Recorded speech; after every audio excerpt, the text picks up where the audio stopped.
Experience in functional medicine, and she'll give you a little explanation of what that is later. She emphasizes longevity strategies, hormone replacement therapy, and second opinions for those who have not found satisfactory answers with their health issues. And I hear that almost daily.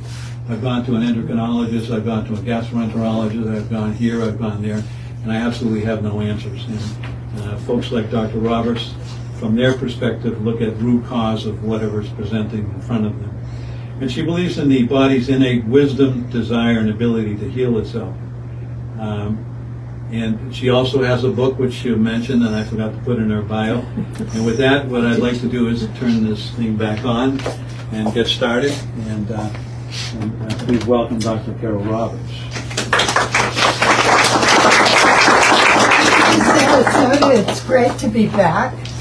I've flirted around this town a long time. I've had a practice in Tampa. I've worked in other people's practices in Naples, including David Perlmutter, you may have heard of, before he retired. And now I'm back where I really want to be. So I'm thrilled to be here, and I appreciate Jerry's invitation to speak to you. So what we're going to do now is a lickety-split 20-minute course in endocrinology. Yeah.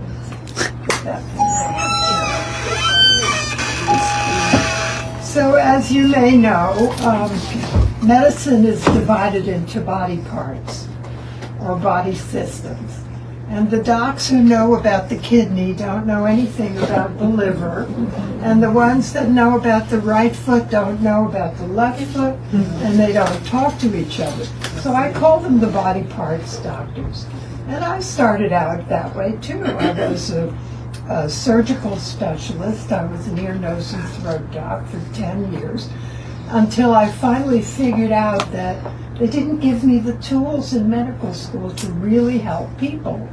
I could treat symptoms, I could give them medicines, but nobody ever taught why people get sick in the first place. So that seemed like glaring oversight at best, and a huge deficiency at worst.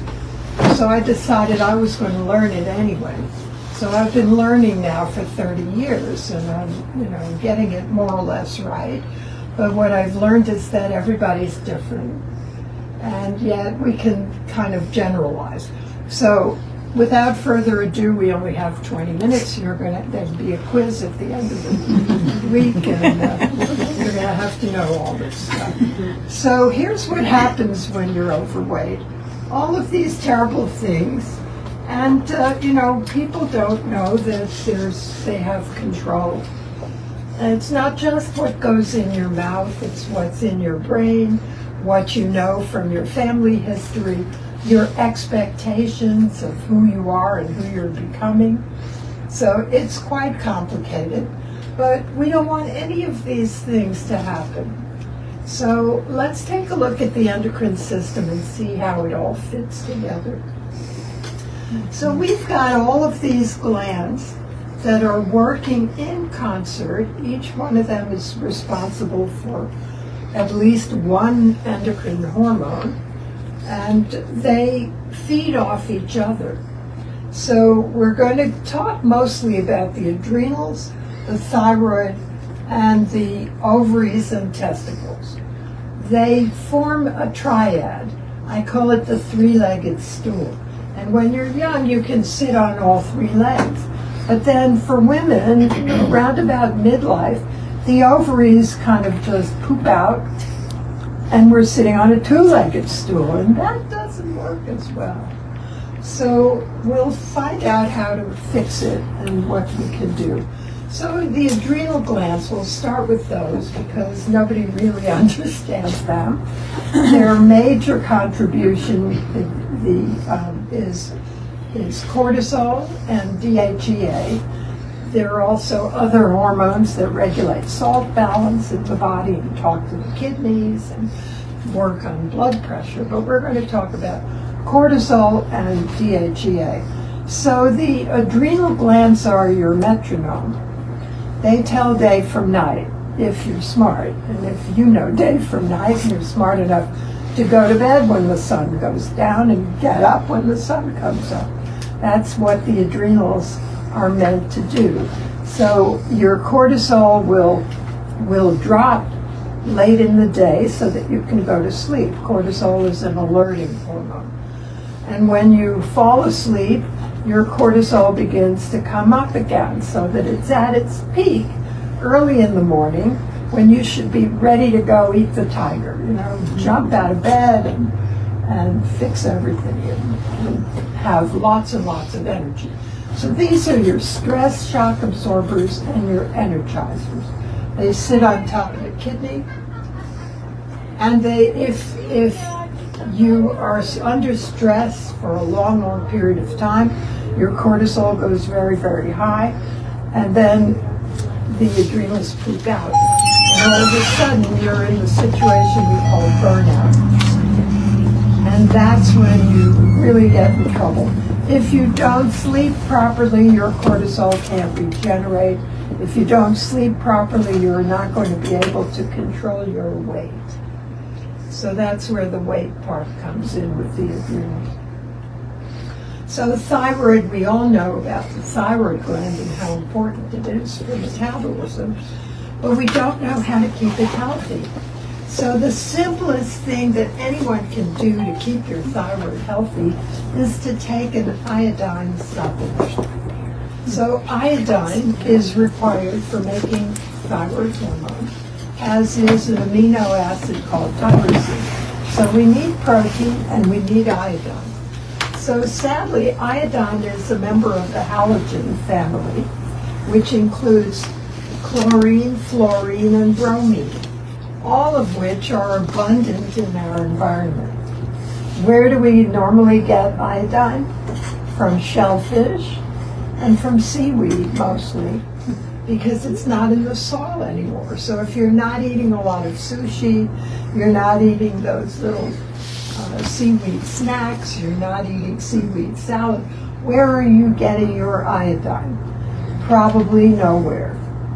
So not only does it cause low thyroid function to not have enough iodine, but it also can lead to breast and prostate cancer. So if you remember nothing else from tonight, remember to take iodine for the rest of your life. I like a high-dose iodine supplement like iodoral or other forms that have both iodine and iodide, 12.5 milligrams or 6.25 or whatever. If you take that 3 days a week, that's good enough. It will drive the other halogens out of your body, and it will feed your thyroid. So if you've got listless hair and dry skin, you have to take a nap in the afternoon, you wake up in the middle of the night, you're losing your eyebrows, you're gaining weight, you're probably hypothyroid.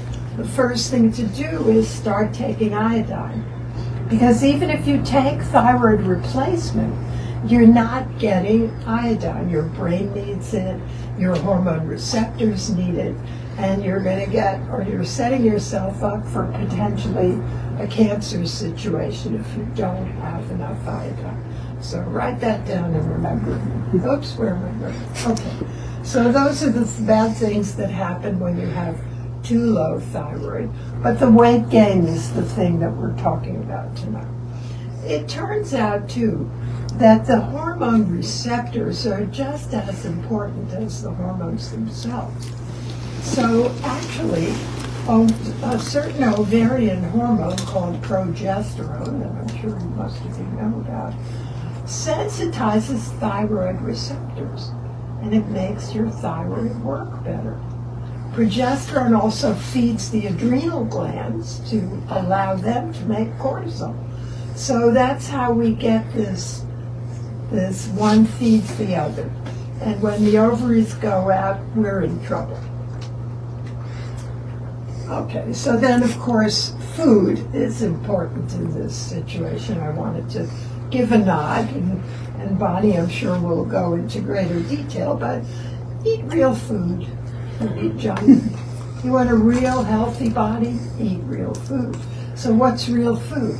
It's whole food, the way that it comes from the tree, from the ground, from the animal, and not something in a box or a bag or a can that has no resemblance at all to what it used to be. Because by the time it's in that box or bag, it's been processed to death, and it doesn't have the vitality. If you walk into a good grocery store, you can see the life in the food.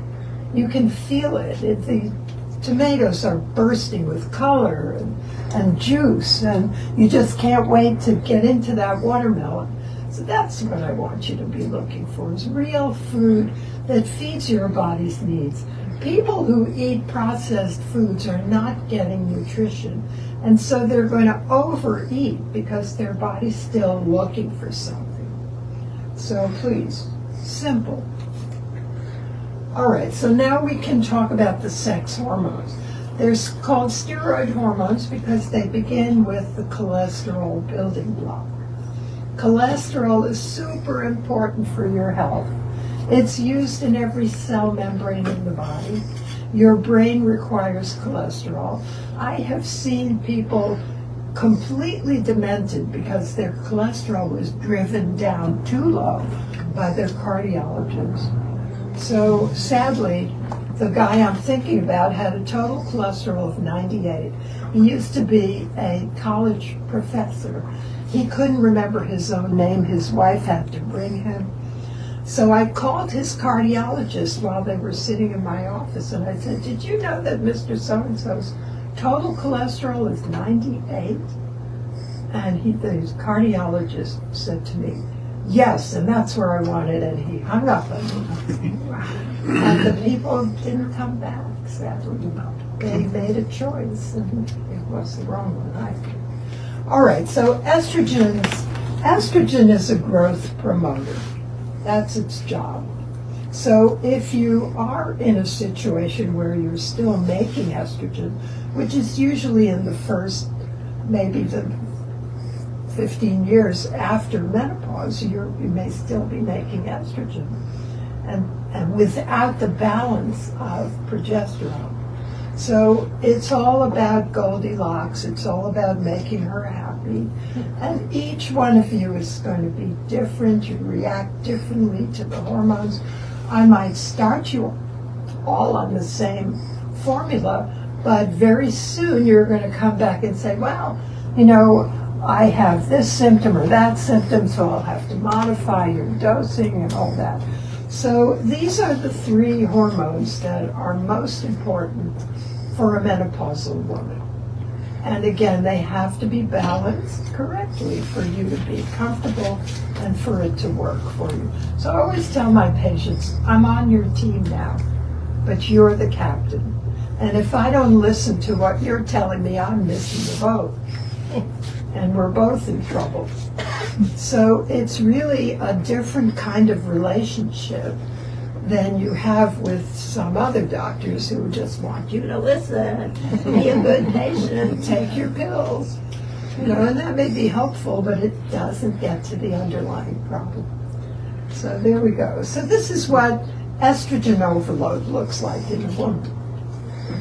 It's not the prettiest thing. Some women look like teapots on legs. So those are the apples, these are the pears, and it's not what we want. This is what a guy looks like with too much estrogen. The big belly, the big boobs.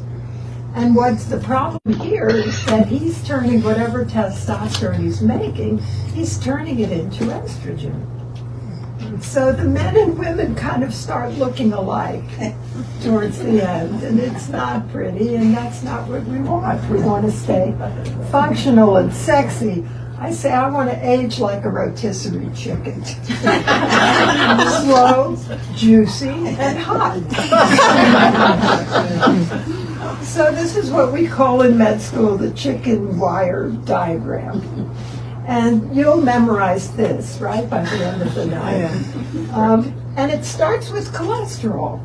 way up here, everything comes from cholesterol. And then it goes through a cascade. These are mother hormones, including progesterone.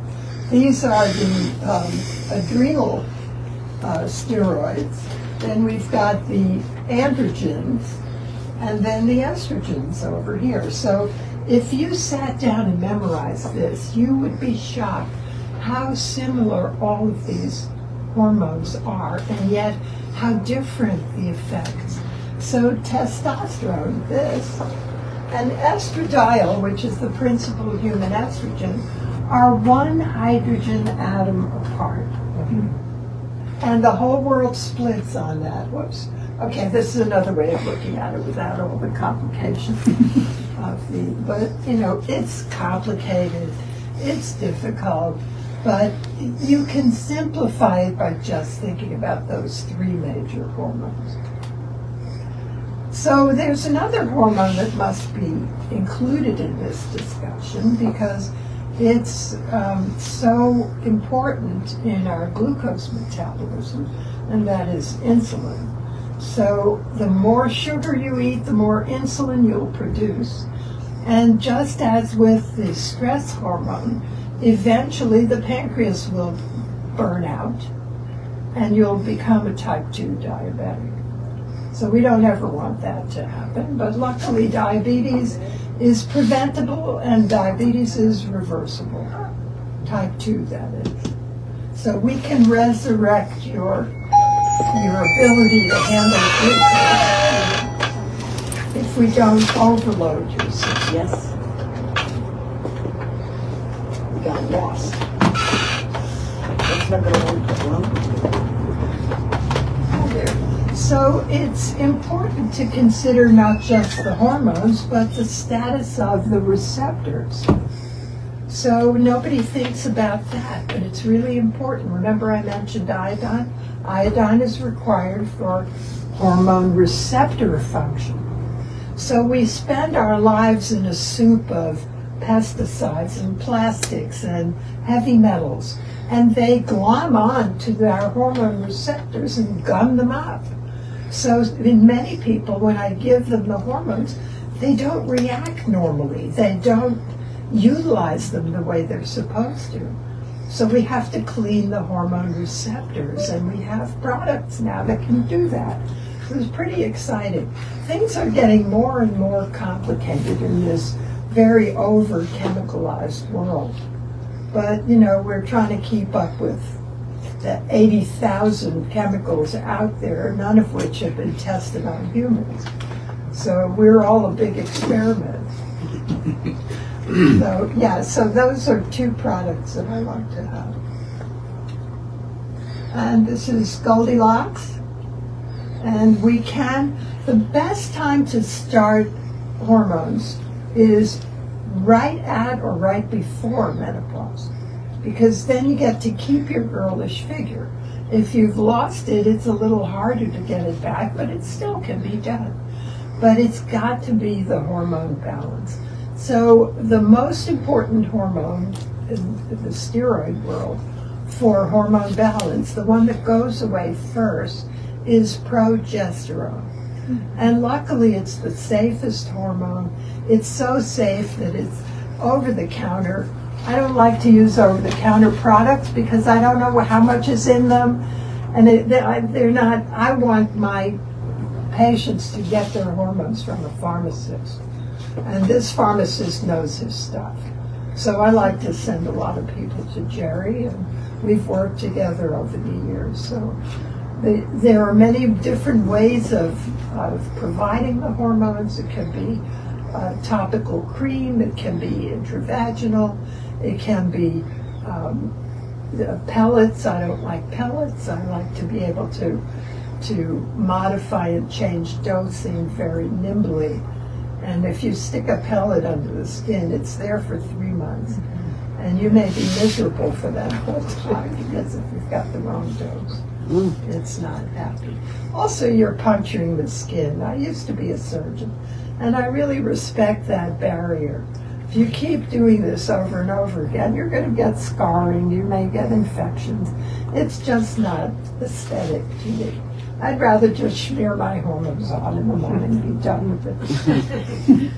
So, but yeah, not everybody knows how to do this correctly, so just FYI, oral progesterone does not stay progesterone.